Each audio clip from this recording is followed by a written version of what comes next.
Sa isang bukirin ng Maysan, kung saan noong mga panahong iyon ay may isang lalaking nagngangalang John Watkama ang biglang natamba at namatay. Siya ay inilibing sa tradisyonal na proseso ng libing. Iniwan niya ang kanyang mga anak. Ang kanyang panganay na anak ay pinangalanang Jeremiah at ang kanyang nakababatang kapatid ay pinangalanan Trywall Kankwamba. Sa bahay, isang Trywall na anak na nagngangalang William ang nagkukumpuni ng radyo ng isang kapitbahay. Doon ay ginagamit nila ang radyo upang malaman ang taya ng panahon na kapaki-pakinabang para sa agrikultura. Si William ay isang bata na malikhain at magaling mag-ayos ng mga elektronikong gamit mag-isa. Mayroon din siyang kapatid na babae na nagngangalang Aani. Pagkatapos ay inutusan siya ng kanyang ama na ayusin ang bubong ng kanilang bahay. Mula sa malayo ay nakita niya ang may-ari ng radyo na papunta sa kanyang bahay. Gusto niyang kunin ang radyong inaayos ni William. Ngunit sinabi ni William na ang radyo ay hindi maaaring inayos. Matapos maligo, nakita niyang malapit ang bagong paaralan sa kanyang kama. Pagkatapos ay isinuot niya ito at tumakbo palabas. Sa kanyang ama at ina na napakasaya. Dahil ngayon ang unang araw niya sa paaralan. Pumasok siya sa paaralan at nakilala ang kanyang kaibigan na nagngangalang Gilbert. Sa ibang lugar nakikitang nagtatrabaho si Trywall bilang porter. Samantala, ang asawa ni Trywall na nagngangalang Agnes at ang kanyang anak na babae ay nagtatrabaho sa kamalig ng sakahan. At iyon ay kung paano nila natutugunan ang kanilang pang-araw-araw na gastusin. Umaasa rin sila na makakapag-aral ng kolehiyo si Aani para magbago kanilang buhay. William na gumagawa ng mga aktibidad sa isang paaralan. Biglang umuulan. Ito ay mabuti para sa ang mga tao doon. Sa klase ay mayroon ng isang guro na nagngangalang Kaji Ganda.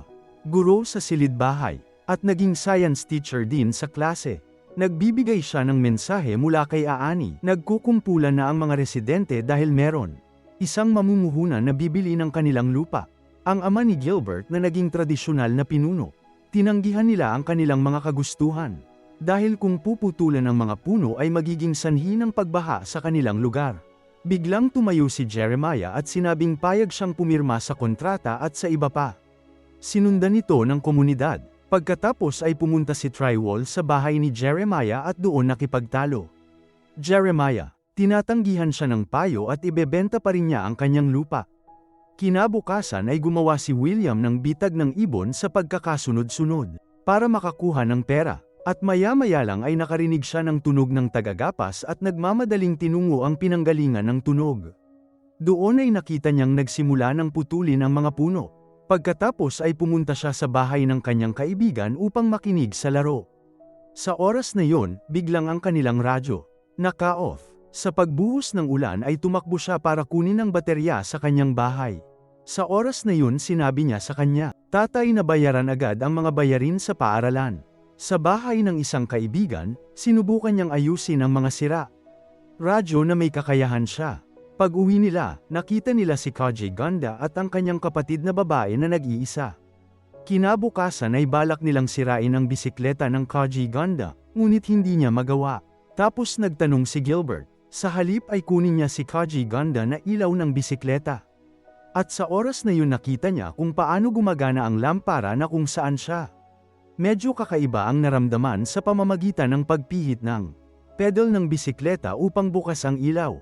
Sa gabi, narinig niya. Pinag-uusapan ng kanyang ama at ina ang kanyang mga bayarin sa paaralan. Sinabi ng kanyang ama na hindi niya kaya bayaran ang kanyang mga bayarin sa paaralan. Labis na nalungkot si William sa kanyang narinig. Kinabukasan ang mga estudyante na hindi pa nakapagbayad ng tuition kasama na si William ay natipon sa isang kwarto. Pagkatapos ay hiniling na umuwi at makabalik sa pag-aaral pagkatapos mabayaran ang mga bayarin sa paaralan. Sa sandaling yun ay umulan ng malakas at binaha ang mga cornfield ng Trywall, kaya nabigo silang mag-ani. Kinabukasan, nagpunta sina William at Trywall sa isang pabrika ng tabako upang makilala ang matandang kaibigan ng kanyang ama. Pinangalanang Daniel. Umaasa siyang matutulungan siya ni Daniel na makipag-ugnayan sa mga namumuhunan para maging sila. Handang ibenta muli ang mga hindi natumbang puno na kanilang binili, upang ang puno ay makatiis sa pagbaha. Sa kanilang lupain, sinabihan siya ni Daniel na maghanap ng ibang negosyo dahil sa kondisyon ng lupa sa kanila. Masyadong tuyo ang lugar. Sa panahon ng tagtuyot at pag-ulan ay mahirap magsaka. Paghandaan daw niya ang paparating na tagtuyot dahil tiyak na ito ay magiging mahabang taggutom. Sa sumunod na araw, nakita na hindi maganda ang paglaki ng kanilang mga halaman dahil sa napakatamis ng lupa. Tuyo at walang tubig. Pagkatapos ay sinabi ni Trywall ang insidente sa tradisyonal na pinuno.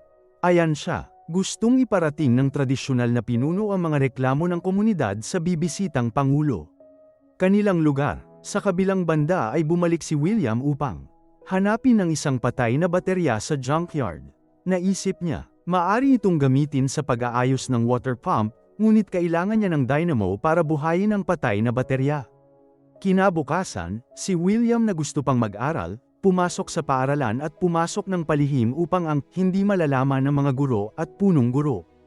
Dahil alam na hindi niya nabayaran ang kanyang mga bayarin sa paaralan. Nang matapos ang aralin, tinanong niya si Koji Ganda tungkol sa ilaw ng kanyang bisikleta nang siya ay natamba. Pagkatapos magpaliwanag ni Koji Ganda, saka siya nagtanong kung saan niya makikita ang dynamo para sa patay na baterya. Tapos sabi niya sa library na lang mag-aral. Doon siya makakahanap ng mga libro sa paggamit ng enerhiya para sa mga dynamo. Gayunpaman, dahil hindi siya nagbabayad ng mga bayarin sa paaralan, hindi siya makapasok sa silid-aklatan. Tapos sinabi niya kay Koji Ganda na ilihim niya ang relasyon nila ng kapatid. Hanggat makapasok siya sa library, sa wakas ay nakapasok siya sa library sa tulong ng Koji Ganda. Pagkatapos ay nakahanap siya ng isang libro at nag-aral ng mga paraan ng paggamit ng elektrikal na enerhiya. Nang bumisita ang Pangulo sa kanilang lugar, nagbigay ng talumpati ang tradisyonal na pinuno. Noong una siya, pinuri ang kasalukuyang gobyerno, pagkatapos ay nagsimula siyang magreklamo tungkol sa pagbaha na nangyayari. Sa kanilang kasalukuyang lugar, umaasa siya na mas bigyang pansin ng gobyerno ang kanilang lugar. Araw-araw ay nagbago, pagdating ng panahon ng pag-aani, ang mga resulta ng kanilang. Ang mga taniman ng mais ay malayo sa inaasahan, kahit para sa pagkonsumo ay tatagal lamang ito ng 60 araw. Habang naghihintay pa ng 1 taon ang susunod na ani, pinilit nitong ibenta ang Trywall kung anuman siya. Kinailangan pa niyang ibenta ang bubong ng kanilang bahay at palitan ito ng dayami upang matugunan ang pangangailangan ng kanyang pamilya. Pagdating sa palengke, ang mga presyo nagsimulang tumaas ang mga bilihin at sa radyo ay lumabas ang balita na itinatanggi ng gobyerno ang agos. Krisis sa pagkain, at abala pa sila sa pag-aasikaso sa pag-secure ng nalalapit na tagumpay sa halalan. Pagkarinig nito, nagpunta ang Trywall sa lungsod upang suportahan ang mga grupo ng oposisyon at laban sa pamahalaan kasama ang ilang mamamayan na pupunta rin doon. Kinabukasan ay pumunta si William sa library para magbasa ng mag-book para matutunan kung paano bumuo ng enerhiya para mag-charge ng baterya, para magamit ito sa pagbomba ng tubig. Layunin nito na makakuha sila ng supply ng tubig sa panahon ng tagtuyot at makapag-ani ng 2 beses sa panahon. Ang tagtuyot, sa ibang lugar, sinubukan ni Koji Ganda na kumbinsihin si Annie at hiniling sa kanya na umalis sa nayon at magpakasal sa kanya. Nakita ni Mr. Afizi si William na nandoon. Agad siyang pinalayas ng school. Si William, na kara-rating lang sa bahay, ay nagsabi sa kanyang ina na siya ay pinatalsik sa paaralan. Sa sandaling yun, nakita ng kanyang ina ang tirahan na tumatakbo sa truck ng gobyerno na kung saan nagbebenta ng damo sa murang halaga. Kaagad siyang pinapanta ng kanyang ina na bumili ng butil sa truck ng gobyerno. Sa ibang lugar, ang Trywall ay patungo sa lungsod. Sa daan ay nakikita niya ang kondisyon ng mga tao na nagsisimulang magpanik at mag-trigger ng kaguluhan. Nakita niya ang mga tao na umaatake sa isa't isa. Para sa pagkain, naalala niya ang kanyang pamilya at hiniling niya sa driver na bumalik sa nayon. Sa bahay, balak ni Annie na sumama kay Koji Ganda, ngunit sinubukan siyang pigilan ng kanyang ina. Hanggang sa biglang may pumasok na lalaki sa bahay at kinuha ang pagkain nila. Pagkatapos ay nagmadali silang lumabas ng bahay at nakitang may mga taong nagnakaw ng ani ng mais sa kanilang kamalig. Sa ibang lugar, naghihintay si William ng truck ng gobyerno na nagbebenta ng mga damo sa murang halaga. Pero mukhang napakagulo ng sitwasyon doon dahil sa pagdami ng bibili. Sinubukan niyang pumuslit sa kamalig na puno ng palay. Sa labas ng bodega, lalong nagiging magulo ang sitwasyon. Siya ay nakulong sa bodega at sinubukang hanapin. Isang paraan palabas sa pamamagitan ng pagsira sa mga dingding ng bodega. Sa wakas nakauwi siya na may dala siyang damo. Tila hindi pa rin sapat para sa kanilang pang-araw-araw na supply ng pagkain. Kaya nagpa siya ang Trywall na ayusayon ang kanilang pagkain. Sa pamamagitan ng pagkain lamang ng isang pagkain sa isang araw. Sa oras na yun nagsimulang sisihin ni Annie ang kanyang ama, ang kanyang ina noon. Saway sa kanya. Araw-araw ay namuhay sila tulad ng dati kahit isang beses lang sila kumain sa isang araw. Sa gabi, pumunta si William sa kanyang kapatid na babae at sinabi sa kanya na humingi ng dynamo kay Koji Gonda.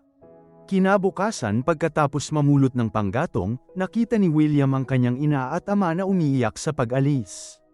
Ni Annie na iniwan sila at sumama kay Koji Gonda. Pumasok siya sa kwarto at nakita niya ang dynamo ng bisikleta ni Koji Gonda na iniwan ng kanyang kapatid bago siya umalis. Pagkatapos ay Trywall at ang kanyang pamilya. Nagpunta sa punong guro at tinanong kay Giraffe Easy ang address ni Koji Gonda. Sabi niya kung hindi niya alam kung nasaan si Koji Gonda sa oras na ito, at pansamantalang isasara ang mga paaralan dahil sa kasalukuyang estado ng krisis sa ekonomiya. Nagiging sanhi ito ng pagpapauwi ng mga guro at estudyante. Sa oras na yun William humingi ng pahintulot kay Mr. Easy na makapasok sa library ng paaralan. Doon siya kumuha ng libro sa isang dynamo. Pagkatapos ay nagsimulang mag-eksperimento mula sa mga aklat na kanyang pinag-aralan, na tinulungan ng ilan sa kanyang mga kaibigan. Sa wakas ay nagtagumpay siya sa paglikha ng windmill na maaaring magbukas ng radyo nang hindi gumagamit ng mga baterya. Nagsimula silang sabik na maghanap ng mga gamit na gamit para makagawa ng mas malaking windmill.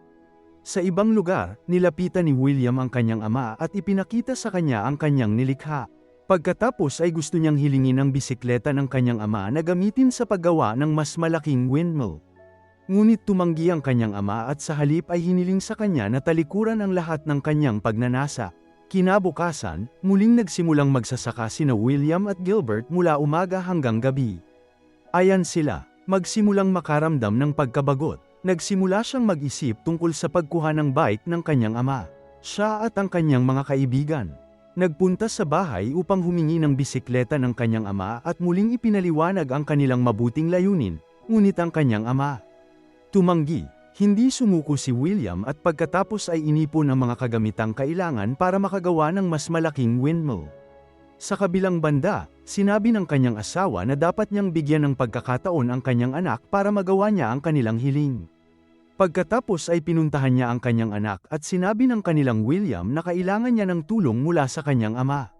Sinimulan ni Trywall na suportahan si William upang gawin ang hiling ng kanyang anak at isakripisyo ang kanyang bisikleta. Siya ay tinulungan ng mga residente at si William ay nagsimulang magbigay ng kanyang ideya na gumawa ng isang malaking windmill. Sa kanilang mga ideya at pagsusumikap, sa wakas ay nagawa nilang iyon ang isang mas malaking windmill na iyon. Gumagawa ng elektrikal na enerhiya na nagpapagana sa bomba. Nang abala ang mga residente sa paglilinis ng lupa, biglang umagos ang tubig. Si Trywall na nakakita nito ay agad na niyakap ng mahigpit ang anak at ipinagmamalaki niya si William. Ang oras ay patuloy na tumatakbo. Ngayon ang mga lupang pang-agrikultura ay tumanggap ng tubig. Ang mga halaman ay nagsisimula ng tumubo ng maayos at isang bagong pag-asa ang nalikha para sa isang mas magandang buhay. Sa ibang lugar namatay ang tradisyonal na pinuno. Sa kanyang mga natuklasan, si William ay nagbigay ng bagong pag-asa sa kanyang nayon.